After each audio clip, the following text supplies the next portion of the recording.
Most men still want love. They still want a partner. They still want loyalty. They still want a family. That part never disappeared. But something else changed, and it changed quietly. Because over the last decade, more and more men started asking a question that used to be almost unthinkable. Not, who should I marry, but, is getting married even a smart decision anymore? And that question didn't appear out of nowhere. Not because men suddenly stopped believing in commitment, but because many of them have watched what happens when marriages fall apart. The financial damage, the legal consequences, the years it can take to recover, and the stories that never make it into the romantic version of marriage. Stories shared quietly between friends, stories that rarely get said out loud. And the strange part is this: almost nobody talks openly about why this shift is happening.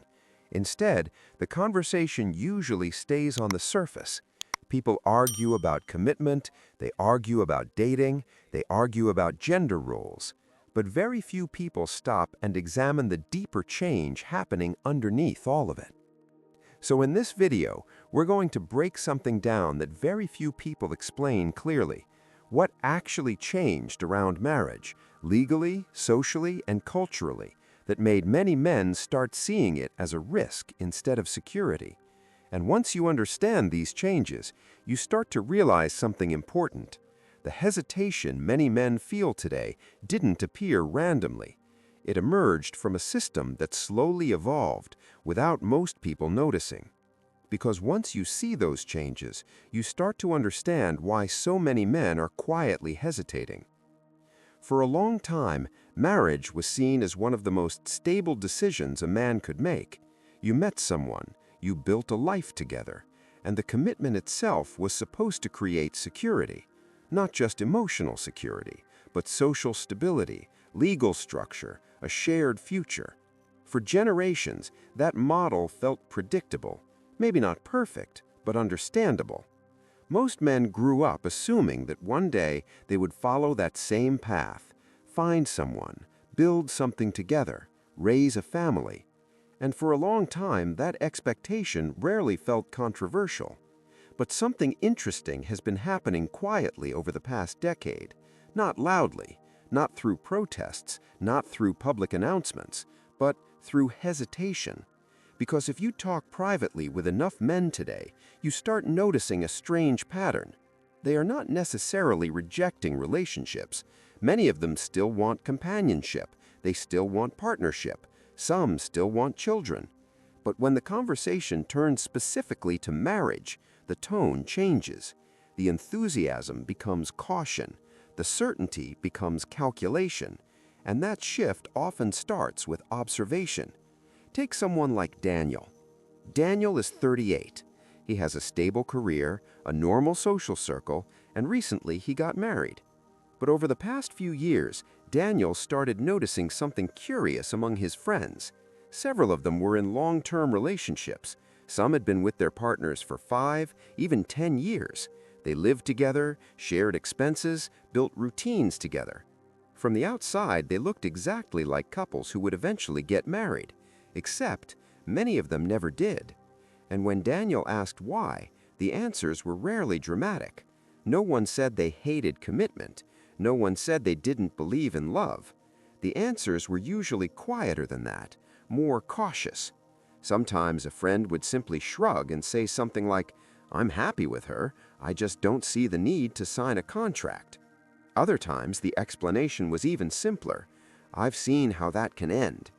And the strange thing is, almost every man seemed to have a story, a brother, a colleague, a friend from college, someone who went through a divorce that changed their life in ways they never expected, not just emotionally, but financially, legally, and sometimes socially.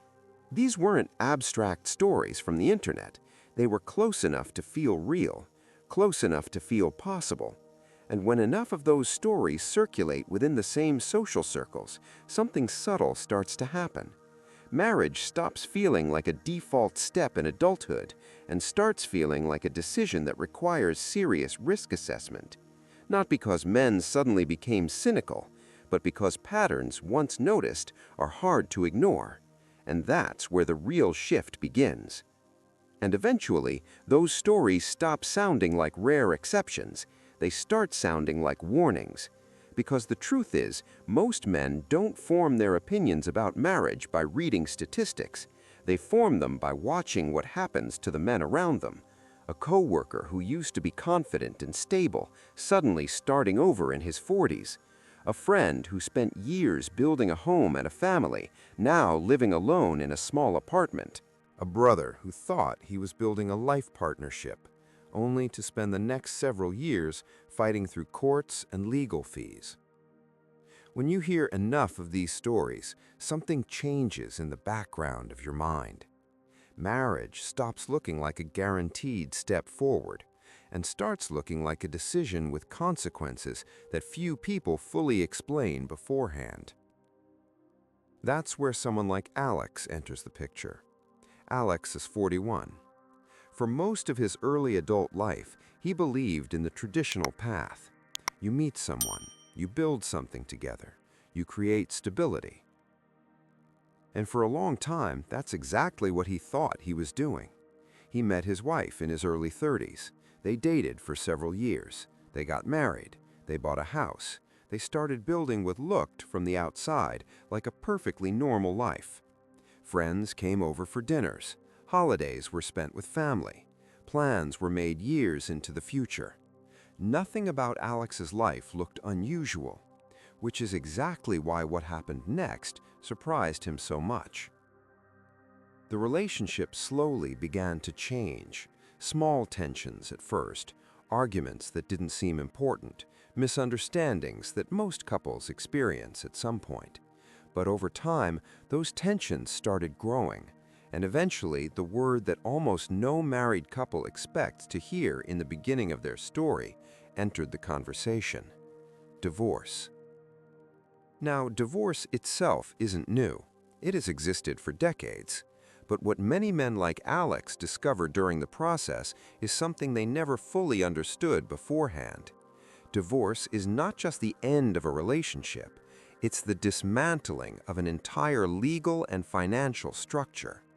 Assets that took years to build are suddenly being evaluated. Savings are divided. Homes are sold.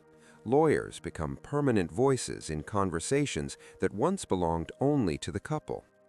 And the emotional cost often becomes the least predictable part. Because for many men, the divorce process doesn't just end a marriage, it reshapes their entire understanding of how fragile that structure can actually be. Alex once described the experience to a friend in a way that stayed with him. He said, "I thought I was entering a lifelong partnership. I didn't realize I was also entering a legal system I barely understood." And when stories like Alex's circulate quietly between friends, they begin to influence decisions long before a man ever reaches the altar. Not through ideology, not through online debates, but through lived examples. Examples that suggest something many men were never taught to think about growing up: that the risks of marriage might not be distributed the way most people assume. And once that idea enters the conversation, it becomes very difficult to ignore.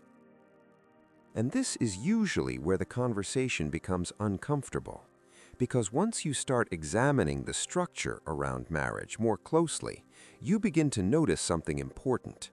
The institution itself did not exist in a vacuum. Marriage has always been connected to the legal system, cultural expectations, economic structures, and social norms of its time. For most of modern history, the incentives around marriage were relatively clear. Two people combined their resources, they built a household together, roles were often more defined, and divorce, while possible, was usually difficult enough that most couples treated marriage as a permanent structure. That stability created predictability. People knew the rules, they knew the expectations, and even when marriages struggled, the structure around them tended to push toward preservation. But over time, many of those surrounding structures began to change. Divorce laws became easier in many countries. Individual fulfillment became a central cultural value. Economic independence shifted the dynamics inside relationships, and slowly, the incentives inside marriage evolved as well. Now, none of these changes were necessarily designed to harm anyone. Many of them were introduced to solve real problems, to protect people in unhealthy relationships, to give individuals more autonomy, to modernize a system that once operated under very rigid expectations. But when systems change, the balance of risk and reward inside those systems can also shift.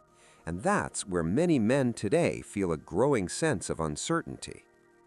Because historically, marriage was often perceived as a stabilizing contract, a structure that protected the long-term interests of both partners. But in a modern context, some men have started asking a different question. Not whether love still exists, not whether relationships still matter, but whether the legal and financial framework surrounding marriage still distributes risk in a predictable way. For someone like Alex, that realization came only after the divorce process had already begun. For someone like Daniel's friends, that realization appears earlier, before the wedding, before the legal contract, before the decision becomes difficult to reverse. And when enough men start making that calculation earlier in life, The result is not always anger. It's not always rejection of relationships. More often, it's something quieter: hesitation, careful observation, and a growing awareness that the institution they were raised to trust might operate very differently than they once assumed. Not because marriage itself disappeared, but because the system surrounding it slowly evolved. And most people never stopped to examine how those changes altered the incentives inside it. And once you see that shift clearly, something important becomes easier to understand. Most men did not suddenly stop believing in love. They did not collectively wake up one morning and decide that commitment was a bad idea. In fact, if you ask many of them privately, their answers are often surprisingly consistent. They still want companionship. They still want loyalty. Many still want a family. What changed is something more subtle than desire. It's confidence in the structure. For a long time, marriage carried a certain promise. Not a guarantee of happiness, but a sense of stability. It was supposed to be the moment where two people locked in a shared future and built something that both of them were equally invested in protecting. That perception created trust in the institution itself. But when men observe enough examples where that structure collapses in ways they never expected, that trust begins to weaken. Not instantly, and not for everyone, but gradually, quietly. Because humans are very good at recognizing patterns, and when the same kind of story appears again and again inside the same social circles, people start adjusting their decisions accordingly. That adjustment doesn't always look dramatic. It doesn't always show up as anger toward marriage. Often, it appears in the form of delayed timelines, long relationships that never transition into marriage, careful conversations about prenuptial agreements, or sometimes a simple internal calculation that sounds like this: I want the relationship, I'm just not sure about the contract. And for many men, that internal calculation creates a strange emotional conflict, because the desire for connection is still there, but the confidence in the structure that once promised to protect that connection no longer feels as solid as it once did. And when those two forces collide, the desire for partnership and the fear of structural risk, hesitation becomes almost inevitable. Not because men are rejecting commitment, but because commitment now feels tied to a system they don't fully trust. And once that feeling spreads across enough individuals, a cultural shift quietly begins to form. And this hesitation doesn't happen in theory.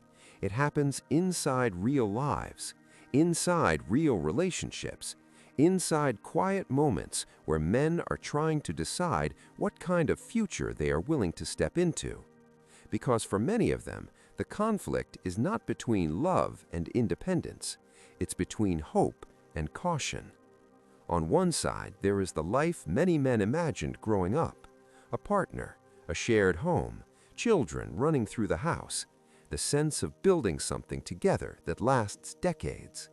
That vision still exists. It never completely disappeared. But on the other side sits a growing awareness of how fragile that structure can become once the legal system enters the picture. And that awareness changes how men approach commitment. Some become extremely cautious. They take longer before proposing. They think more carefully about financial arrangements. They try to understand legal implications that previous generations rarely discussed. Others take a different path. They choose long-term relationships without formal marriage, not because they reject partnership, but because they feel safer keeping the relationship outside a legal contract they don't fully trust. And then there are men like Alex, men who believed in the structure completely until they experienced what happens when that structure collapses. After his divorce, Alex once described a strange feeling he couldn't easily explain. It wasn't only the end of the relationship that affected him. It was the realization that the system he entered with trust had consequences he never fully understood beforehand. He had spent years building a life, a home, financial stability, a future he thought was protected by the commitment he had made. And watching that structure dismantle itself through legal processes changed something deeper than his relationship status. It changed how he understood risk. Because once someone experiences that kind of disruption, their perception of the institution itself rarely returns to the same place it was before. And when enough men carry stories like Alex's inside their social circles, those stories don't stay isolated. They become cautionary examples, quiet lessons passed between friends, warnings that are rarely spoken loudly but often understood. And over time, those shared experiences shape an entire generation's emotional relationship with marriage, not necessarily turning men against it, but making them far more careful about stepping into it. And when you step back and look at the entire picture, the conversation around marriage starts to look very different, because the hesitation many men feel today is often interpreted in very simple ways. Some people say men are afraid of commitment. Others argue that modern dating has made relationships disposable. And sometimes the explanation goes even further, that men have simply become less responsible, less willing to invest in long-term partnerships. But those explanations often miss something important. They focus on the behavior without examining the environment that shapes the behavior. Because throughout history, when institutions change, human decisions change with them. People adapt to incentives. They adapt to risks. They adapt to the structures that surround major life choices. And marriage is not just a romantic idea. It is also a legal framework, a financial contract, a social institution built on rules that evolve over time. When those rules shift, the perception of the institution shifts with them. Which means the growing hesitation we see among some men today may not be a rejection of love or partnership at all. It may simply be a reaction to uncertainty, a reaction to a structure that no longer feels as predictable as it once did. And once you look at it through that lens, the conversation stops being about whether marriage is good or bad. Instead, it becomes a much more interesting question. What happens to an institution when the people expected to enter it begin to quietly question how it operates? Because that question doesn't only affect men. It affects relationships, families, demographics, and the future shape of commitment itself. And perhaps the most surprising part of this entire shift is how quietly it has unfolded. There was no single moment when men collectively decided to distrust marriage. There was no announcement, no movement, just millions of individual calculations happening privately. Men observing, men learning from the experiences of others, men adjusting their decisions one by one, until eventually a cultural pattern begins to emerge. So when people ask why more men seem hesitant about marriage today, the answer is rarely as simple as it first appears. It isn't that men suddenly stopped valuing love. It isn't that commitment lost its meaning. And it isn't that the idea of building a life with someone stopped being attractive. For many men, those desires are still very much alive. What changed is something deeper than emotion. It's trust in the structure surrounding the commitment. Because institutions only function when the people inside them believe the system is predictable, that the rules are clear, that the risks are understood, and that the long-term consequences are balanced enough to feel fair. When that sense of predictability weakens, people begin to hesitate, not loudly, not dramatically, but quietly. They wait longer, they ask more questions, they observe more carefully before stepping forward. And that quiet hesitation is exactly what we are seeing today. Not a collapse of love, not a rebellion against commitment, but a growing number of men trying to understand whether the modern structure of marriage still works the way it once promised. Because if an institution wants people to trust it, that trust cannot be assumed, it has to be maintained.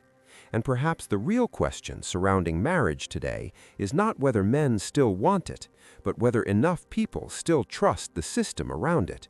And until that question is answered clearly, the hesitation will likely continue.